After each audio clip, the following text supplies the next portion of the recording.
Welcome to today's episode of Retirementals. Now, I know what you're thinking. You're right. This isn't the energetic tones of Abraham Okasanya just blasting through your earwaves. In fact, it is me.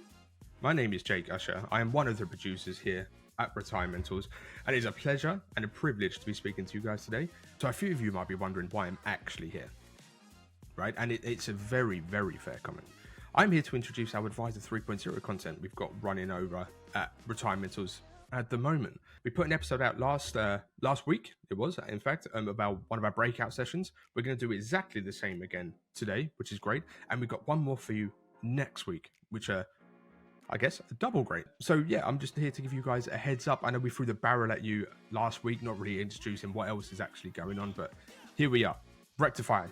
If you did miss any of our Advisor 3.0 stuff, please go ahead and view our recap page we've got on our website, timeline.co/advisor 3.0. You can find it all there, which would be great. And whilst you're online, I tell you what you might as well do. You might as well just leave us a review. What an interesting idea that would be. If you haven't done it already, please leave us a review. It'd be great. Good or bad, we'll take the honesty. Honesty is usually the better one. That'd be perfect as well. So just to give you a bit more context about the breakout session you're just about to hear, it's titled Growth Strategies for Ambitious Planning Firms. It features the likes of our very own Hugo White, which is great, Gaynor Rigby, Alan Smith, Tim Horrocks. So let's be honest, pioneers, right? Pioneers of the industry. We've got a few literally just coming up. So you're definitely going to enjoy this one. They're all great. This one in particular, they're incredible. So without further ado, let's get into it, shall we? You're listening to Retirementals.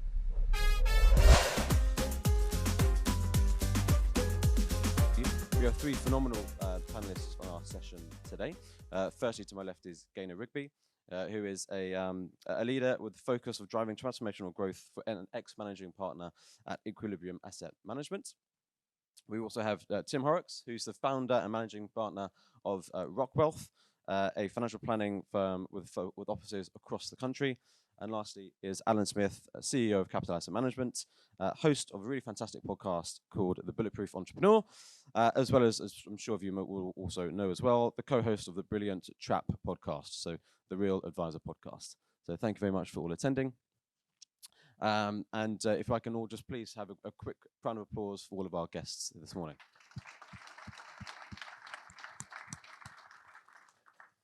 So before we sort of get into any of the bones of today's discussion, I just would like to ask all of our panelists to do a very brief summary of their career journeys to date, and then we'll sort of start to get into the actual panel discussion, if you don't mind. So Gaynor, I guess you're to my left, so that'd be fantastic. So my career actually started out in North America. I was the 14th employee for an entrepreneurial coaching organization called Strategic Coach with Dan Sullivan. Some of you may be familiar with that organization, and it was the perfect place for me to kind of earn my stripes. It was a growing business.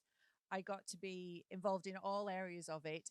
The clients at the time were probably about 60% in financial services, and so I got to learn about the challenges of what was going on within the industry.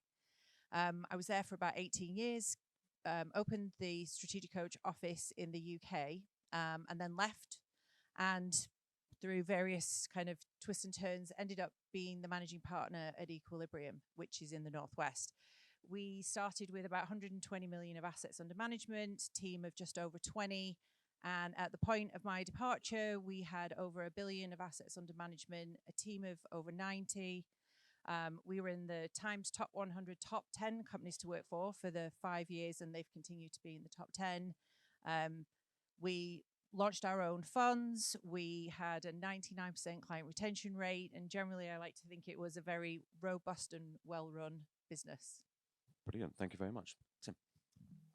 Started 20 years ago, so qualified 2003, and I spent time working in bank insurance. I worked for people like Lloyds Bank, HSBC. I was a SJP partner for 3 years. Then I worked for a couple of different independent firms through networks and also directly authorized firms. And I decided 10 years ago to found Rock Wealth based on kind of what I'd learned from the other firms, what was good about them, what was bad, the pros and cons of going to networks, directly authorized, multi-tie, all that kind of stuff. And tried to take the best of all those things to make a solid and good firm. Brilliant, thank you. And also, yeah, good morning. I've had 2 jobs in my life. My career started off working for a big product provider, and I stayed there for 14 years, and I had an opportunity to step away and effectively create what was a literally a one-man band operating from a small room above a shop in London's Victoria, and spent that was 2004. So for the last 19 years, found every single way not to grow a business, made more mistakes than you could ever count, and I'm happy to share some of them later on. But brick by brick, client by client, we've effectively grown our business organically to where we are right now. Independent chartered financial planning company with about $500 million in assets under management for about 300 or so families, with a very targeted focus, which again we can talk about in terms of the niche and the sector specialisms that we enjoy working with. Brilliant. Thank you very much. So what I wanted to start with actually for this time of discussion is when we first had a meeting about what we're going to discuss today. Alan really struck me with one of the sort of impact statements, and you said sort of growth doesn't happen by accident, and what I took from that is you need to have a plan or a strategy in place literally from day one. So I'd really love to just start, if you don't mind, Alan, just sort of talking around what sort of growth doesn't happen by accident sort of meant for you, and sort of really where the sort of you lay the foundations for your vision at where you started in 2004, and we can sort of maybe sort of go from there. Yeah, thank you. I mean, I think that's the point, because I didn't have a vision. My vision was to earn enough money to pay the bills next month. When I first got started, and anyone who's had a sort of startup operation from scratch knows that experience. And it wasn't until some years later when you kind of, simply grew, as I say, organically over a period of time. And some years in, when there was a team of us, I sort of paused for breath and said, right, what does good look like for the rest of us? What I understand in actually most industries and most businesses, and it applies very much to financial services, there are different strategies. There are a huge number of highly successful, what I refer to as lifestyle businesses. In fact, there's another talk going on right now, I believe, and kind of, as I understand it, kind of solo advisor, which can be highly successful. And it's a kind of cash cow business. They're probably not going to scale particularly well, and you can be very successful doing that. Or you can go after some material growth, some strategic growth over a period of time. That involves a lot of reinvesting of capital. It looks and encourages you to look at all sorts of different opportunities. I sat down with my team then at the time, or the senior team then, and I think it was 5 of us in a room, and I said, right, no conferring. What is your vision of this business over the next 5 or 10 years? Write it down on a piece of paper, and let's just compare notes. 5 of us in the room, there could not have been 5 more different visions of what the future, which is quite interesting in terms of so that encouraged us therefore to unpack the whole thing, have healthy discussions and debates within the team, because some were looking for a much more lifestyle type business, which is perfectly fine, and others were saying, no, we're going after significant compounded growth over a period of time. So you've got to take the time to be really clear, because every action you take after that is predicated on the decision that you've taken in terms of, are you a lifestyle, are you a scaled up business? Brilliant, thank you. And Tim, as a founder of a business as well, so what would you say were the conditions that you found that made you establish a really successful sort of national IFA, financial planning practice? And so what contributed to the conditions that enabled you to do that? Well, initially it was like Alan, it was paying the bills. So that was the first step, is making sure you kind of survive your first year as a startup business, and then learning from the mistakes. So it probably took 5 years to actually have learned from the mistakes to get to the point that it was a successful looking business, a business that was ready to be successful.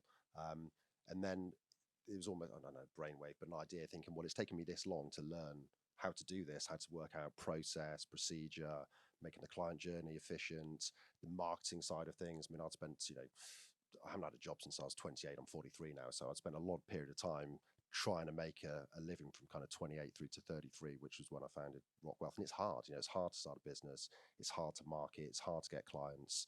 So learning from that experience and thinking, well, there are other people in the situation I was in at the time of trying, maybe wanting to start a business or to grow a business. How could I kind of help scale mine and help scale them at the same time? And the idea then was the network, to saying, well, you can kind of have what we've learned along the way, the process, the procedure, the marketing, the branding, kind of the whole client experience as well. Financial planning firm in a box kind of scenario. So then that gives us scale to be able to reinvest, make those things better, make the education better. But it was all very organic, really. That wasn't the vision day one. It wasn't, let's have a national kind of network of advice firms. That's organically happened over time, and it's learning from mistakes. And that's kind of one of the things is you've got to, you have to make mistakes, but they're the kind of the most valuable things. Yeah, brilliant. And we'll loop back on in terms of the strategy you use to create a national firm. And again, obviously, you sort of came into Equilibrium. So how did you sort of articulate what, I guess, potentially was that vision, and then the vision that you had brought in to create into a firm that was already sort of a relatively high numbered employee firm? So I didn't have to do the hard part, which was starting one. I got to come in when it was relatively of a size. And the other key thing is I'm not an advisor, and I've never been an advisor. So my role very specifically was to come in and run the organization. So I didn't have the kind of distraction of also having to look after clients. My focus always was about, we're going to grow it. And I'm a big fan of numbers and spreadsheets. And so I would say at its core, we decided we wanted to grow 10 times in 10 years. And I set about creating a spreadsheet with the starting assets, figured out underlying growth, figured out what we would need to get from new clients. So we called them new, which was new clients, and also new money from existing clients, and built a spreadsheet around that. And then I call it having a goal in my crosshairs. We very, very specifically had what it was that we wanted to do, what we wanted to achieve each year. And that's how we set about every year, was how are we going to get there? And so I would say from a more kind of granular level it was spreadsheet, numbers, and being absolutely determined that that's what we were going to accomplish. That then extrapolates down into figuring out when you're going to need additional advisors, what your support team's going to look like, how you wanted to. I think the nuances that people get into, especially advice firms, they are advisors that become business owners. And at some point, you need to flick over into you are a business owner that happens to be in financial services. And I think that very kind of nuanced way of thinking about it kind of shifts how you start to look at your business. Yeah. Hugh, I'm going off piste already, but can I just, because Gaynor just said something which reminded me of something. So in my firm, when we were clear about our growth strategy, just most businesses of the size that we are now, never mind when we were a bit smaller, the founder or the MD or whatever is an advisor. Most spends at least 80% of the time seeing clients and dealing with all that day-to-day stuff. So I had to take, and this is part of the the vision, the specific, and it's not a great thing necessarily to do, because I enjoyed working with clients, but I knew that I was a bottleneck in the business. There was only so many hours in the day, and I couldn't get behind all of some strategic initiatives.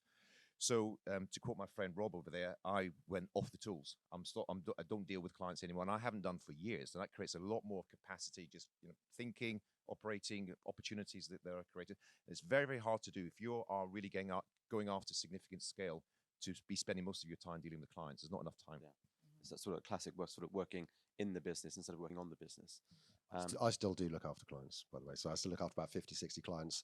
And for me, it's important that I understand what the role of the financial planner is, because that is what the business is. It's a financial planning business, but you definitely need to be able to outsource tasks. You can't do everything yourself. You need to be able to outsource or insource. If you can bring the people in, do it, but you can't do everything, that's for sure. Yeah, and it's in my role at Timeline. So I talk with advisors day in, day out, and they all come in all different shapes and sizes. But one of the things that we always sort of often ask is, what do your end clients sort of look like, and how have you targeted your specific client target market? And one of the things is going more of a generalist or more of a niche route in terms of really specific sort of industry sectors where you try and find the clients in. So if we could just sort of touch on your routes and where you think advisors should be going in terms of you're focusing on a niche market, or actually being more of a generalist advisor. Again, what would your thoughts be on that? So I would, so Colin Lawson, who was the founder, had kind of decided what his ideal clients were through a series of exercises he'd done at Strategic Coach, which was retired wealthy people who had time to come to meetings, and because he didn't want to travel anymore. And luckily, we're in a postcode area in the south of Manchester where there are lots of those people. So we were able to dictate, there was enough money there for us to be able to kind of hit our target goals without having to diversify.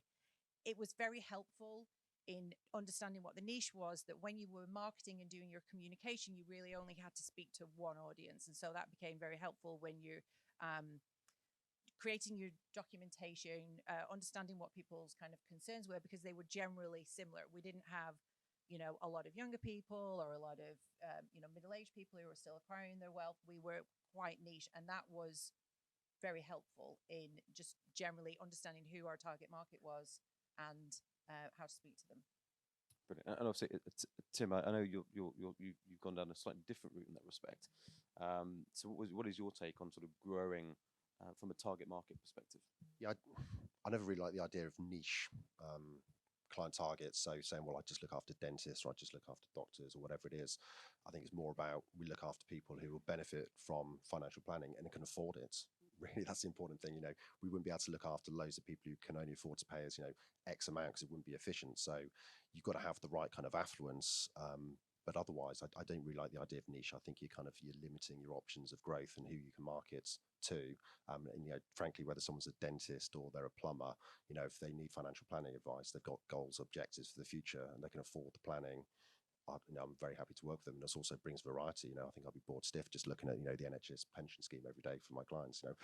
I'd rather there's a bit of variety. And the ideal client is kind of post retirement, kind of maybe 10 years 10 years post. That's kind of when the exciting stuff's happening. You're helping them, coaching them to retirement. You kind of ease them into it. That's really enjoyable. I really like that time. But what job they do, frankly, not too bothered. Interesting, nice people to work with. Sure. And then moving from clients back to the structural operations of a business and actually growing that. It's fantastic to have you all on here, because you've all gone through different ways to actually grow a business. Alan, you've touched on the point that you were focused and grown as a single structured business, which is obviously very different to I know Tim's experience. So what we'd love to sort of very quickly touch on is really how do we sort of scale the structure of a business in terms of the single structure, like what Capital has, versus something along the lines of Tim, which we'll touch on afterwards. Yeah, so I mean, we are, I think, on this panel. My firm is probably the most sort of standard firm that exists out there, which started as I say, as a one person and grew organically bit by bit. And actually, just looping in the conversation we just had a moment ago, I think this is relevant to it as well, because, and a great to have a point of difference, Tim, because I completely believe in niche and sector specialisms. And we've gone after a particular market, and that then feeds into your operational structure as well. The sort of people that you hire, recruit. I think that if you have, as we have, and we've evolved it over the years, but very, very targeted and specific. We deal with business owners and entrepreneurs around a sort of pre and post business sale and exit, and even that is micro niche in terms of they tend to be media clients, television, film, creatives, advertising, all that sort of stuff. And there's a particular type of person that, as there is, I guess, with dentists or whatever, there are some characteristics of that profile and that individual. I personally think that is an important part of it. Doesn't if you become, I mean, it's very hard to dominate any market. There's all whatever it is, unless you go absolutely micro niche. But you can dominate that, and then you can expand out. I think is the point. But just to link these 2 points together, then we begin to recruit people and hire people that have got experience of working with people like those. And for example, we've and also the whole, big believer in the kind of behavioral stuff. Really think that's so important, and it relates to a lot of the clients that we work with, who tend to be creative, right brain sort of people. So the conversations we have, and so we've actually hired people who've got degrees in psychology more than they've got degrees in maths, for example, because so that's part of our kind of our recruitment strategy. The people we've got. Operationally, we've tried a number of different things. We effectively operate pod structures, if that's the point you want to. So which I think are infinitely scalable. So a traditional pod that we have is an advisor. All our advisors are qualified to chartered level and above. Advisor, paraplanner. We don't call them paraplanners. We call them associates. I think that's just a differentiator. Who are also qualified to chartered level, and an administrator. And each one of those is a business unit. And they kind of run their own P&L. They're designed to be profitable. They've got to create profits for the company, and they've got a lot of autonomy, which I think is important as well in the business structure. I'm sure Gaynor will back me on that. You hire smart people, you encourage them to do their own thing within the kind of, we call it freedom in the framework. We've got an operational structure that works really well, but you don't want to hire really great people and dictate what they must do day to day. So the pod structure gives them that autonomy, allows them to do their own thing, within boundaries. Yeah, and sort of touching on that autonomy, Tim, I'd really love to get your take on the growth of Rockwealth. As I mentioned, it's a national financial planning practice, and I'm sure there's a number of people sitting in the audience that would really love to understand where you came from, a single Rockwealth sort of hub to where Rockwealth is with multiple locations across the country. And I think that as a growth strategy for some of the audience would be really interesting to hear. Sure. So I think it stems from the work we started to do to educate clients. So we became evidence-based 8 years ago now. But you think about it, we've been doing this for 20 years. It means that there was 12 years I believed in active fund management. So I thought, well, it's taken me this long to kind of get to this point. So my clients have been, advised to take this stuff along the way, and it's taken me a long time to learn why I shouldn't be doing that and why we should be taking an evidence-based route. So that involved then producing education content. We produced a documentary, and since we kind of started investing in that stuff, which is expensive to do, you think, well, I can educate my clients in Cheltenham, Cotswold kind of area on that, but other people in different locations could use that same kind of material, and I'm not going to have clients in Aberdeen or Brighton or Cardiff, or it's highly unlikely. Maybe post-COVID in the Zoom world, that's more likely. You think, well, we can use that resource. It could be a common resource. There's more we can do. There's more content we can produce, and then we've got a common budget as well. So it's a lot of it was driven really around marketing and economies of scale. So it's kind of growing the brand, growing that trust. Companies like St James's Place, where I mentioned I was a partner there before, are really good at that. They're really good at putting their brand forward, so clients have trust. They're working with a big national company, gives them security. A lot of the time they're not. They're working with kind of small individuals. Maybe there are some bigger practices, but clients, it gives them that security. And again, it's the marketing side of stuff. If you've just got to produce, one type of letterhead or one type of website design or one kind of, whatever product literature, there's just loads of economies. And from having started a business, all that stuff costs a lot of money. If you're designing, literature, websites, you spend an absolute fortune on that stuff. If you can start day one and you've got that and it's there, just a lot of value for everyone involved. Again, it's then just moving sort of the operations of a business and running and scaling a business. Obviously, one of the key challenges for anyone who's in that position is sort of recruiting, retaining high quality team members. So, what would your take on be, or your tidbits on recruit, the right kind of recruitment and the right level of retaining those key talents within the business? Yeah, so we were like I said before, on the Times top 10, top 100, in the top 10, top 100 companies to work for. And there's a number of things around it. When you start to get clear on the purpose of your organization and what your vision is, that's easier to articulate. And then that starts to attract a person that is the right place. So sometimes especially earlier on, we would hire somebody on paper that would look like it was a fit, but culturally, because we were a pacey organization, we made decisions quickly, there was no place to hide, that isn't going to work for everybody.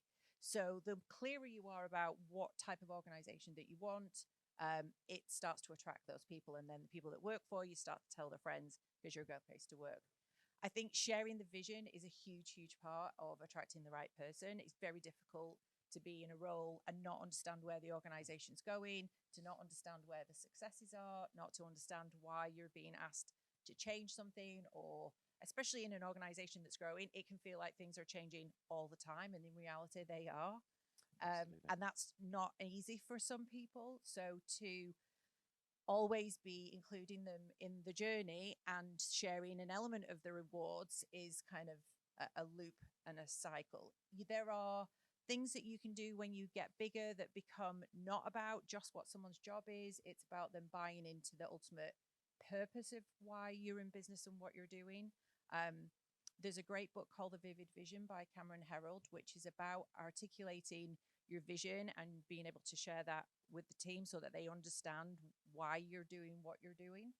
And to have regular meetings or sharing goals and targets and what the wins are and what's not going great. So it becomes, you're building a community really, and then that will attract the right type of people. So then, once you've got those people, through the door, I guess sort of Tim, how do you then drive growth of an actual of a firm once you've got the foundations in place, the right people within the right positions? How do you then set about driving that growth in the business? I think it's a massive challenge is people. The good people, not necessarily even the good people. I was just kind of thinking about what would I have liked to have done, and I wanted to be an entrepreneur. I wanted to start my own business, and that's why kind of a network side of thing works for me, because I'm used to working with entrepreneurs. A lot of my clients are entrepreneurs. I was an entrepreneur, still am an entrepreneur. I get to work with other entrepreneurs setting up their own businesses, which is great. In terms of staff, then I think, well, why would I stay in a role? Why would I have stayed in a role when I was younger? And it would have been things like remuneration and a stake. You've got to have a stake in the future success of the business. Otherwise, ultimately, you're going to be good enough to leave and do your own thing. And if they are good enough to leave and do their own thing, you want them to stay where you are to do their thing and help you, all benefit from it. So I think if you're going to have senior people be a massive part of your business, they've got to have some kind of stake, either kind of, now, or they've got to earn it along the way. I think that's hugely important. Otherwise, you're going to lose the good people eventually. Can I just come and say one thing then on the people side of things? As you evolve and grow, agree with everything that's been said about creating this vision and sharing the vision and continually looping back and reminding people. Just because you've got it in your head doesn't mean that everyone always remembers it to the same degree. One of the biggest challenges and one of the most kind of awkward, difficult things that I've ever had to go through this process is letting go of people who no longer, the company's moving at a pace, and certain people in the company are going at that pace, and the people that worked with you 5 years ago or something, they don't want to, they don't really want to be part of that. And I have had, not many, thankfully, but I have had a couple of just really sort of bad experiences. I never would enjoy that sort of thing. People haven't really done anything wrong, but it's more like I've got to set them free, because we're raising our own standards, continually raising our own standards, getting more qualified, doing whatever it might be, and they just don't want to do that. So parting company is something that has to be done. People that got you to a certain stage may not be the same people who take you for the next 5 or 10 years.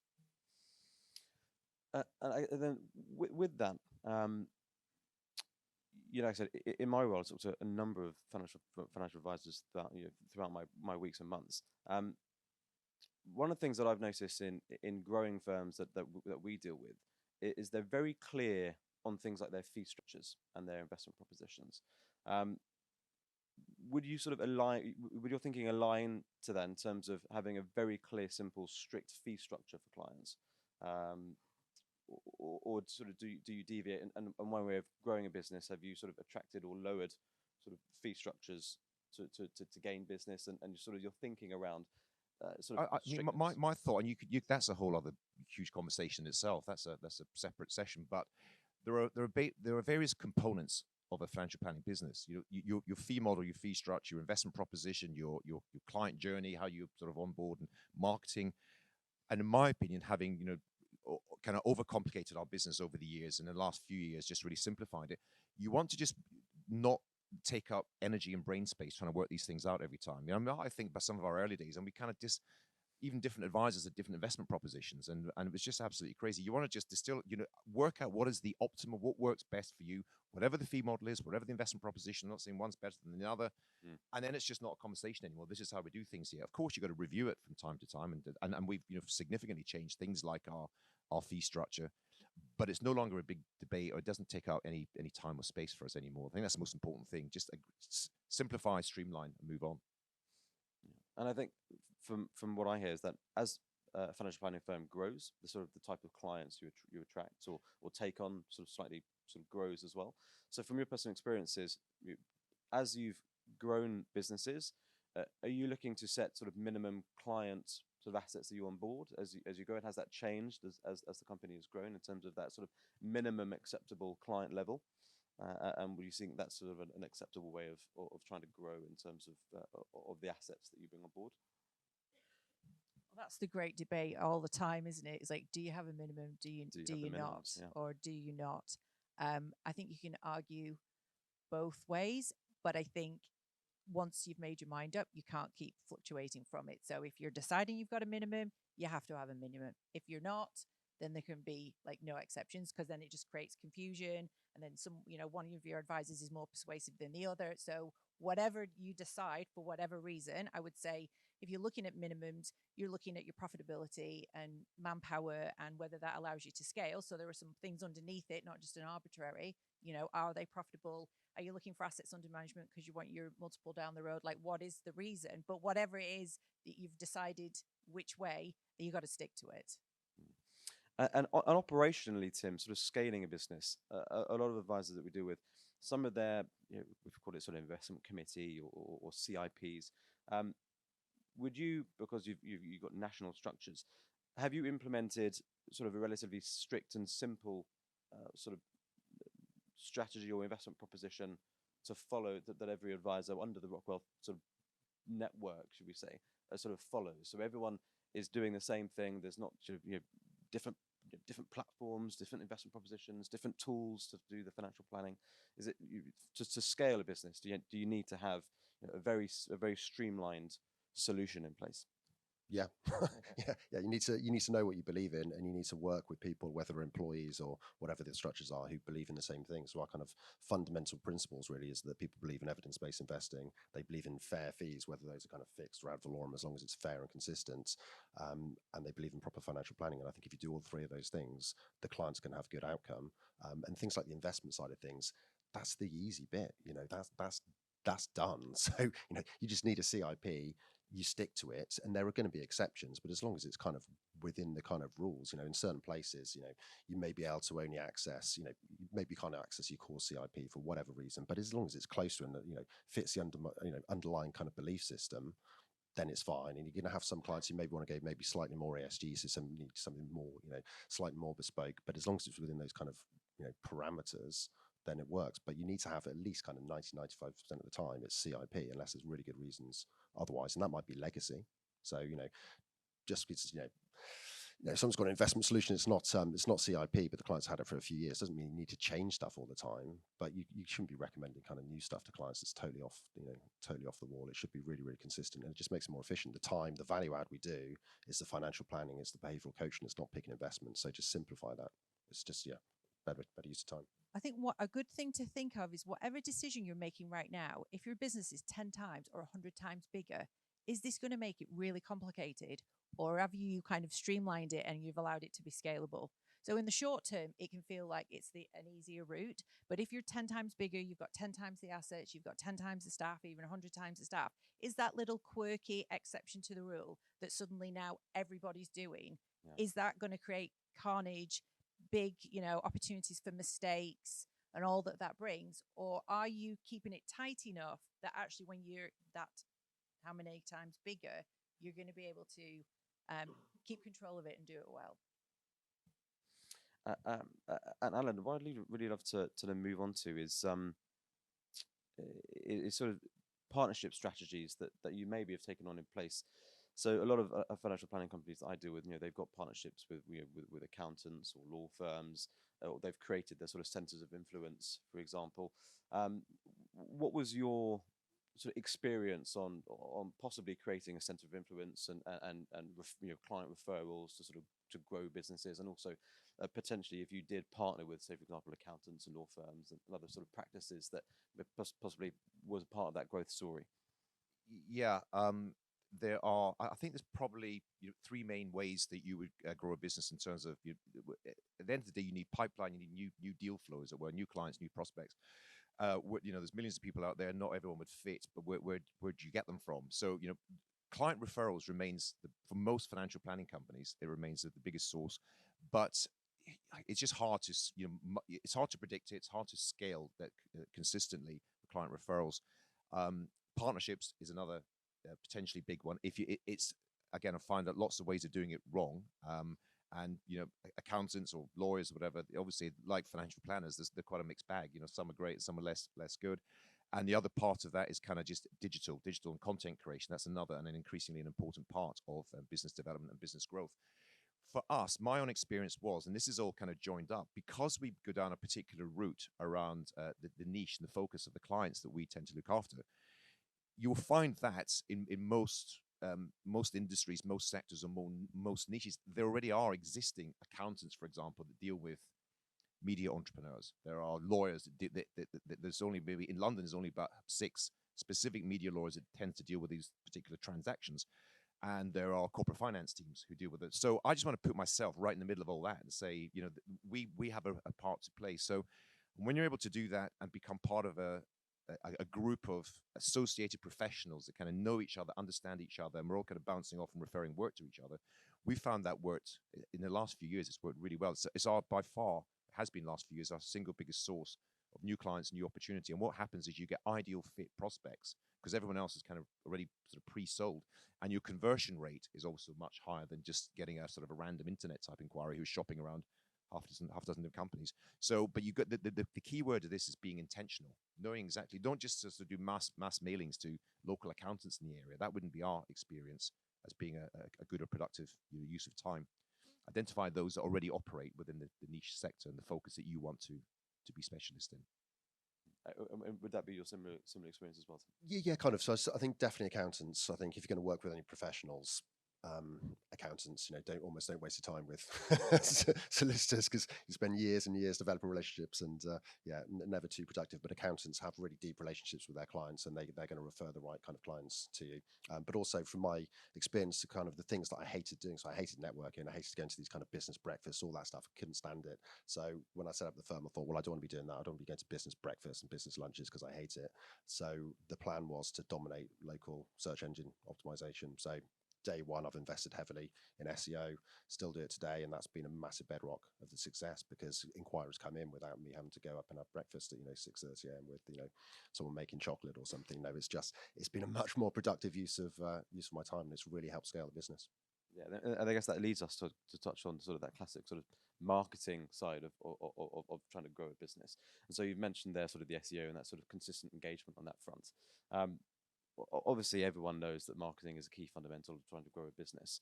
But how would you sort of track that? And sort of, Alan touched on being purposeful. So where would you sort of deploy that capital you think as best for that sort of the sales and marketing side of trying to generate? Would it be, as Tim just mentioned, sort of focusing online from a marketing perspective, or is it in going down slightly more partnership routes as Adam? I'll just jump in here. The answer is yes and no. It's because everything's joined up. Everything is part of it. So over the last number of years, it's clear that we're living an increasingly digital life. Everyone kind of lives online nowadays, and people are forever looking at things and discovering things, and these SEO or just algorithms and how they work. And if you're a consistent creator, see, I'm increasingly of the belief that people engage with other human beings more than they do corporations or companies. People engage with Richard Branson more than they do Virgin. They engage with Elon Musk more than they do Tesla or Twitter or whatever. So I think there is a lot of merit in promoting yourself. Everyone in this room, everyone here has got a view, got an opinion. Not everyone in the world will agree with it, thankfully. And so the concept, there's a well-known concept written by a US kind of visionary guy called 1,000 True Fans. If you have this idea, it's a great book. It was an article actually. One advisor couldn't handle 1,000 clients, so I talk about 100 true fans. If you could create your own tribe of 100 clients, per advisor, who were paying the sort of appropriate level of fees to you, that's that, and then you can multiply that if you did really want to go after scale.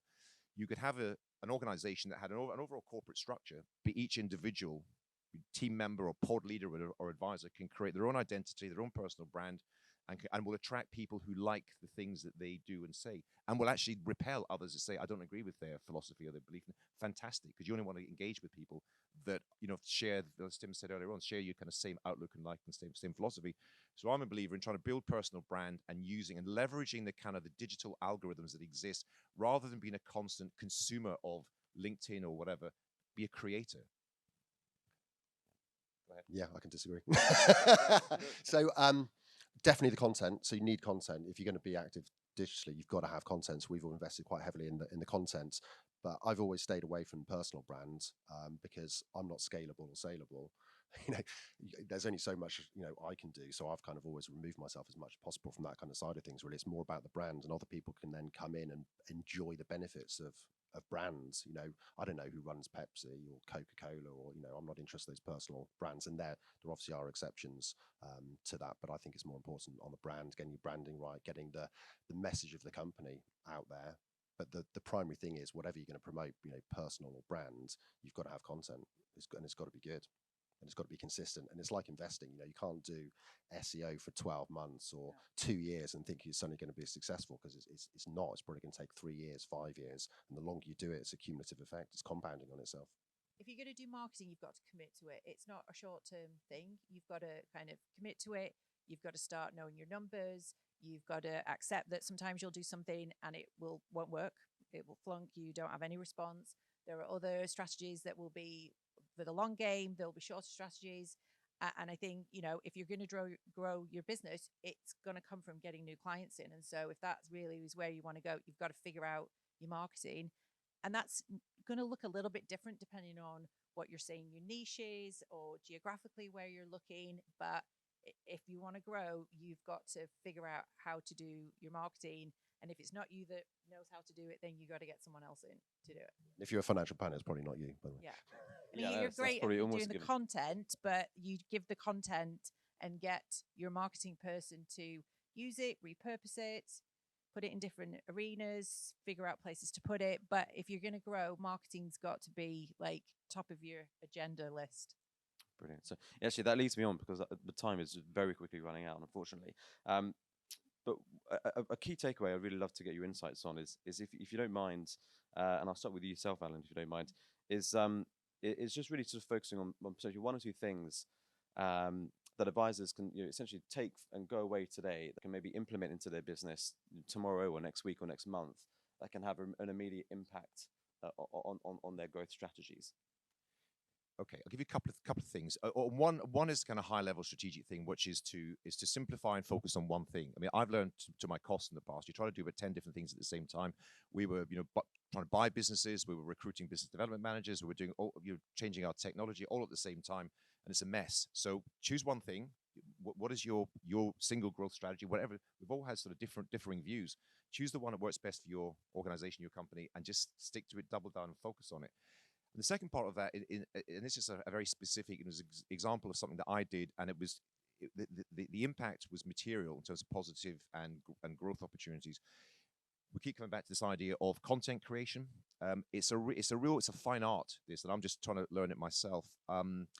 I don't believe you can outsource marketing. And I've done it over the years. No one else writes or creates something in the tone that I would do or say it. It's just very, very difficult to really understand the nuances, because I've got my own personal experiences, my journey, what I've been on, and stories that I can share about client experiences over the years.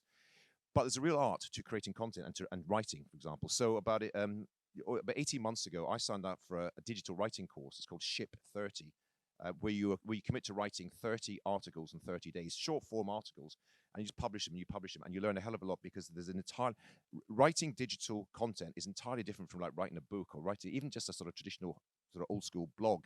There's a particular art to it. I did that 30-day course, and you got a ton of other sort of learning materials, and it's really helped. And we now get a lot of inbound inquiries as a result of the content creation that myself and some colleagues do as well.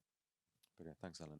Tim, what were your take? Yeah, you need to know what you believe in and then put it out to the world, really. So if you're writing the content yourself, or your ideas, and you're getting someone else to create the content, then you need to tell people. And also, I think one of the biggest kind of transformational things that we went through, and I saw Michelle Hoskins in the back of the room at some point, but I think she might have gone, is it's going through the process of having processes and procedures is massive, because that just drives efficiencies, and it also drives a really good client experience. You don't just have a client come in and you kind of just make it up as you go.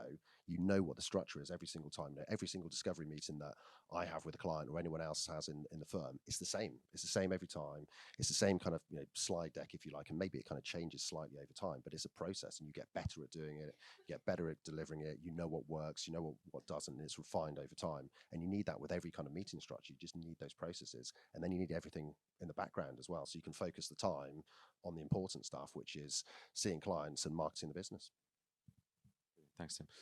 Lastly, I would say do your 10-year get to some spreadsheets, do your 10-year plan, figure out your numbers, and then take the next 3 years and drill down in that as to exactly what it is that you need to do.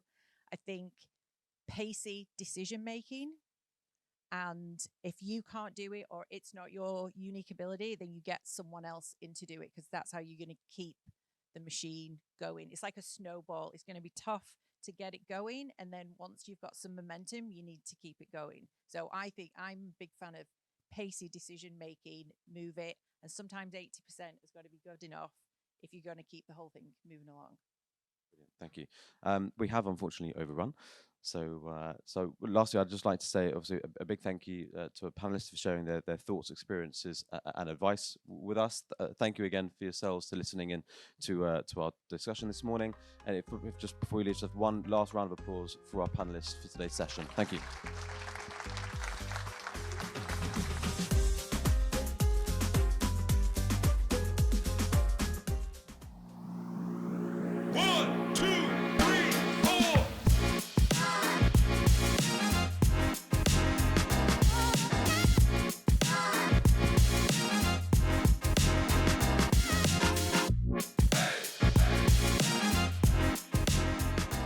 I'll be remiss if I don't thank my incredible team who worked very hard to put this program together. Thank you very much, guys. I'd like to thank our sponsors, Timeline Retirement Planning Software and high-tech, low-cost, flat-fee model portfolio manager.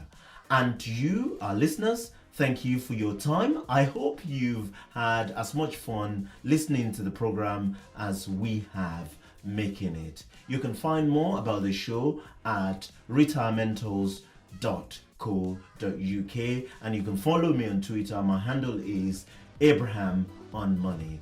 Until next time, thank you.